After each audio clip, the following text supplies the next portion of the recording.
Okay, so stairs, standard stairs on Revit first, and then taking them to Rhino. So we avoid having to do all of this kind of number of steps, ratings, etc., etc. Again, standard is the big word here. If you're deviating from any standard, it could be a little more tricky to do in Revit. If you have a reasonably simple stair, and I'll tell you now what does it mean simple. It probably makes sense to do it in Revit. I'm not sure if the sound is being recorded. So if it doesn't, just look at the mouse.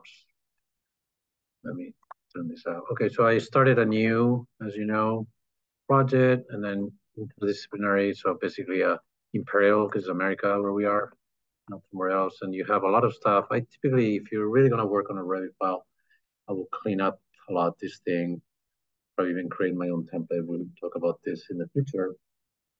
But you know, you don't need electrical mechanicals and stuff like that. But you have plans, floor plans, those are relevant. And then you have the elevations. I think elevations are also quite relevant. Let me minimize these things. Here, elevations. In elevations, you find one of the most important things of Revit is the levels. We talked about this a little bit the other day, but again, so the first thing I will do in your project, studio project, like identify the levels that you want to work with. And you have an entrance level, I believe in your project, 2 levels, no, and an above level. You might have secondary levels if you're doing a landing or some kind of a stage that just needs to be played, and from there you want to do something. So that would be a second level that you might want to create. To do a new level, you would just go to architecture and here, level, and you would just type 2 times left and right. Revit is kind of dummy, creates a naming convention, just adds another kind of a number to whatever you have. Here, you can always click once and twice and change that and just say like, oh, landing or whatever it is that you want to name it like. So once you do that, you will have under the floor plans a new level. Every time you do a level in the elevation or section, automatically you're creating a new level to double click on the project browser Revit. It's like another plan. Not that you need to use it, but you know, that's something that is good to know. So first, adjust your level to the levels of your project, correct? You don't want to leave 12, probably not 12. Buildings out there go 2 feet high. So, well, how do you do that? You click once and twice and you adjust the feet. 14, it comes up naturally, or you select it and move it, no? There's a move command here, and then you say from here and you add 2 feet, and it goes. So either way, typically the levels are nice to be controlled by numbers. Anyway, 0 to 16. Okay, now number 2. Let's go to the base, where the stair starts. The stair starts from level 1. Again, you don't even need necessarily to have any kind of a context because this particular exercise or tutorial is about only the stair comes here. So just make sure that you know the dimensions of the width of that stair and more or less if it goes this way, like that particular direction, and then goes in an L shape that way. So know the basics of how you want to develop that stair before you start designing the stair. Once you know more or less the type of stair you want, you will click on stair under architecture. There's several types. You have what is called the straight stair. You have what is the full step spiral, center and spiral, and you have this L-shaped winder. I'm not sure how you name this. Every single button in Revit, not everyone, but most of them have a video that tells you a little bit how they work. And you have an U-shape. This one's, if you're really looking for high quality spaces and high-end spaces in design, those are trying to just save bucks on a couple of steps because they include diagonals in their development. So basically, they're not the most secure, they're not the most, not the cleanest, once in terms of plan, but if it's a secondary stair and you need to kind of adjust it no matter how, I'm going to introduce those two stairs because they add like a couple new steps in the diagonal, so you kind of save space. But typically, I would suggest that the straight stair is done. You will see why. And then the other two are very similar. It's basically spiral. Okay. Either way, to do a stair, you always have to go to the landing. You click on a stair. Let's say straight. You need to make sure that the top level here under the properties panel is set to the top of the stair. Level 2, not landing, because that would be like a very small thing I did. And then you start the design of the stair. Other questions that matter. The width of the stair. The actual run width. Here's where you place the width. Let's say it's a 4 feet. You introduce that. Okay. Yeah, I wouldn't care for now about any of the other elements. So how do straight stairs work? You first click where you want the stair to start. It gives you a ghost of the future stair. All right, you're doing as you move forward, and then you have a number remaining. So this is if you could, you would just go all the way to the end, straight stair, click. It shows you the section of the stair, and then you say, I'm done. That's it. If you go to 3D, you have to move from stair.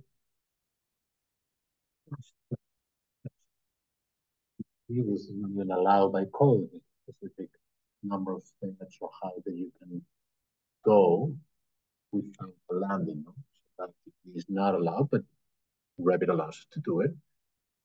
What is about stairs in Revit? There's a couple of things that we need to know before we move on to different options. There's one, you can select the stair itself. You can select different options. I was talking before. You is that typically is the metal plate. There's also the single stair, which is made typically in wood. Those two stairs are made of little pieces. About what could be the little pieces that make a stair? There's only two: wood and metal. I mean, unless it's the Apple Store, which is or something like that, that's going to be one out of a million. That could be a single stair as well. But in general, they're wooden ones. So that would be the middle one. That's pretty much the cast in place is the monolithic. That's typically cast in. You pour in concrete on a container with the shape of the stair. You wait a week or two, whatever it needs, and then it gets hard, and that becomes just monolithic stair. And then the last one is precast. It looks very similar to the things taken in a different place. They do the casting. Beautiful. They put it in a truck. They put it in the side with a crane, and it's done in a second. You put it. I don't know the stair, but if it's concrete and it looks good, most probably it's a precast. Okay. Precast, in this case of concrete, they're precast in metal. I mean, you can construct it in metal somewhere else and bring them. Yeah.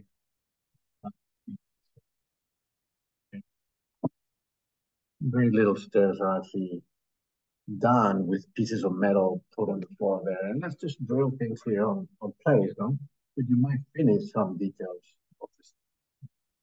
Anyway, so as you change those, obviously the stair will look differently. So that would be a monolithic. And again, I'm selecting only the stair, and then you can select the precast. So it's slightly different, but they're both concrete. I'm gonna leave the metal plate. When you look at it from below, you can see how there's some kind of a metal plate, and it's a little bit thinner when you cut it, etc., etc. And when you look at the concrete, it's very thick. Now, again, I say select the stair. You can also select the railings. They're independent. they compost each other. Obviously, they relate one to another one.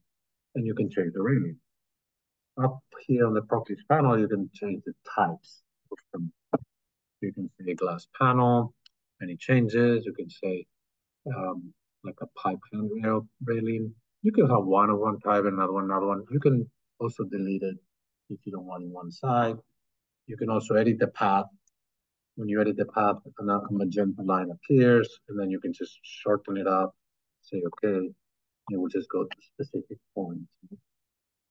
Okay, so those are two things that you can do. Now, moving on with stairs, the same straight line allows you to do many options, as long as it relates to straight components of a stair. Again, typically you go to the plan, you make sure that the top and the bottom are, risen here, and then you can start saying, well, I'm going to start here. 14. I'm going to say, I'm going to go halfway, 14 risers, and I still have 14. I'm going to click, and then I'm going to start here. You see how this mapping tool appears? Another section of the stair at this height and go that way. That's an L shape. Maybe before you say okay, you can select that section and move it. So you can go here or MV. You notice how I didn't snap properly, so that's actually not exactly what I wanted. There you go.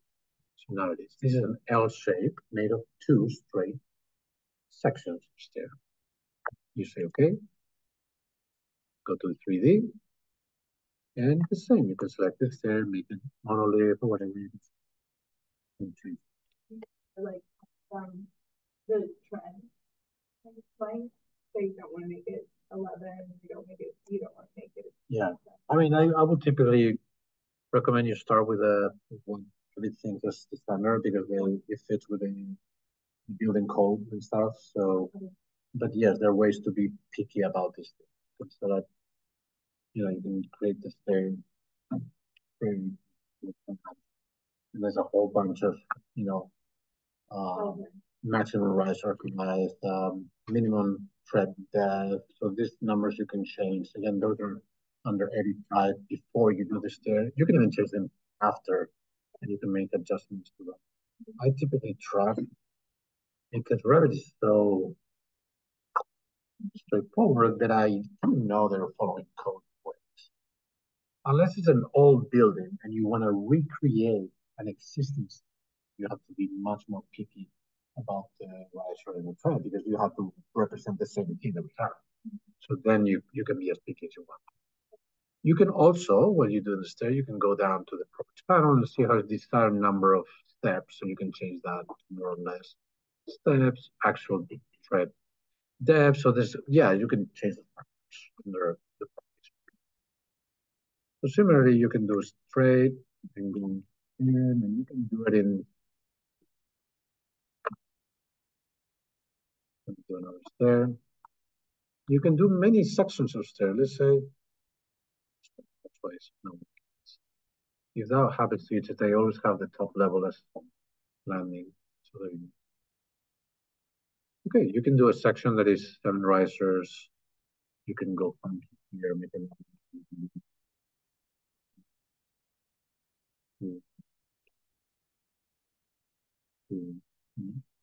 wait. You can make a stair that is made of multiple sections of stairs.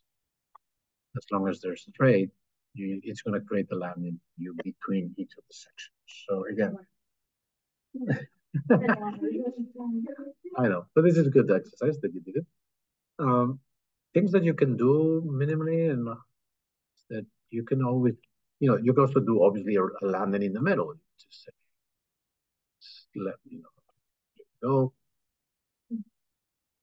You can start the stair, go halfway further, and obviously continue, and that would be the landing in the middle. Okay, so those are based on straight sections of stairs.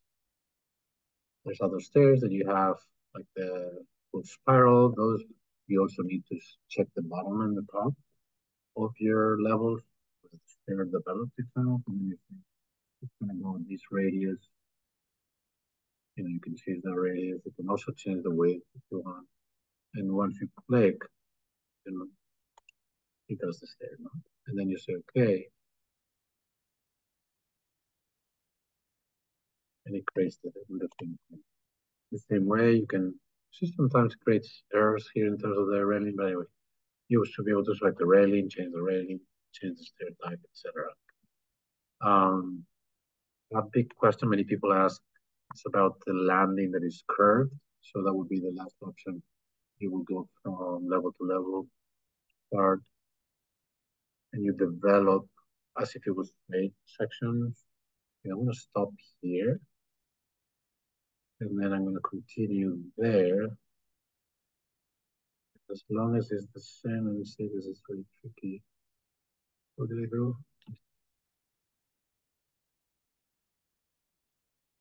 Yeah. If you are respecting the same diameter, you can start your landing here and do complete two sections that are round. Yeah. Now, why the railing is not there, don't ask me, but it should be there. Okay, so just a matter of, yeah, I did a weird thing here.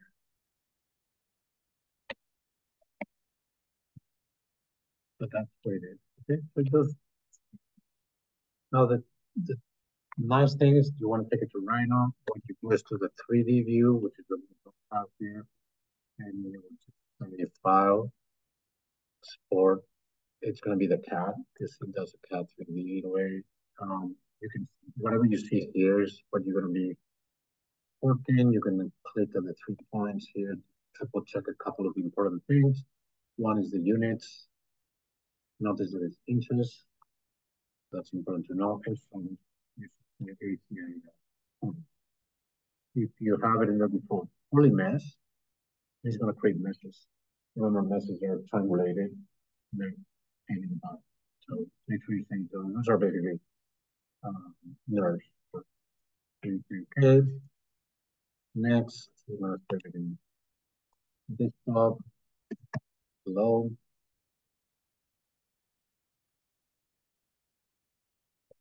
We go to Rhino, and I think you can import directly.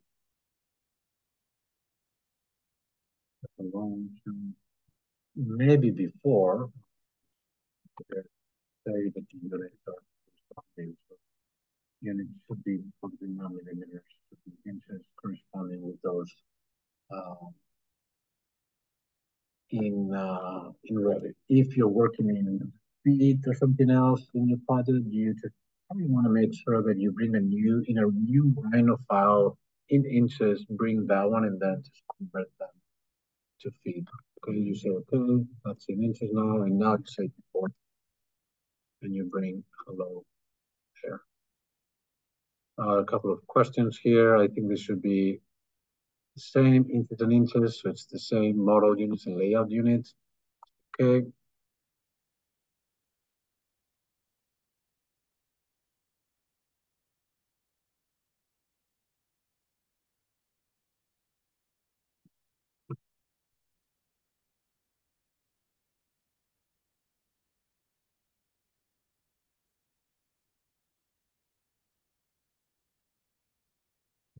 good. We don't need the levels. I could have cleaned this. So the nice thing is that it brings a number of layers that they're very helpful. So you can actually will have the color by the floor. Those will be actually the actual, oh, sorry, the stairs and the railing. So you have two layers there. I don't know what is a floor one. Maybe they're still missing some level issue. But anyway, you you save that file, give it a name, there.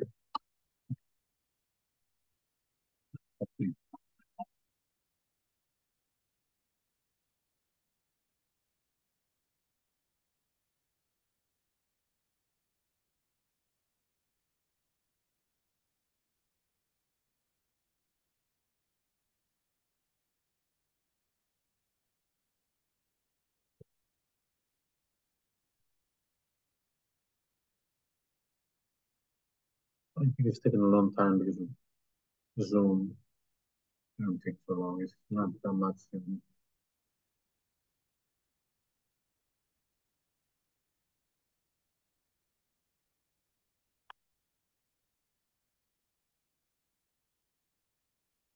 Okay, so you will have that file. I would recommend you delete everything else except the 31, save it, and then you can import it to your import